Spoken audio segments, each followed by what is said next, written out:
Do you want your eClass record to auto-highlight row and column like this? Here's how. First, select Data. Second, on Home, click Conditional Formatting. Then choose New Rule. Select Use a formula to determine which cell to format and type this.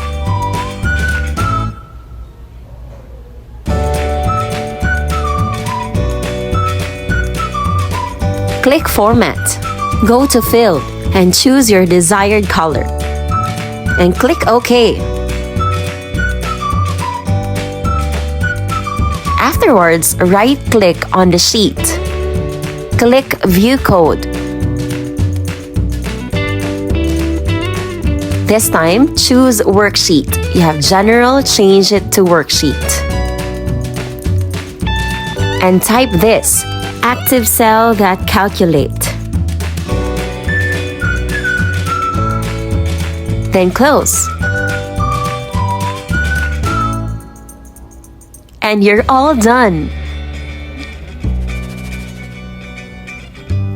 Don't forget, save a copy. Make sure you're enabling the macro. Hope you find this video useful. This has been Teacher Rowena. See you!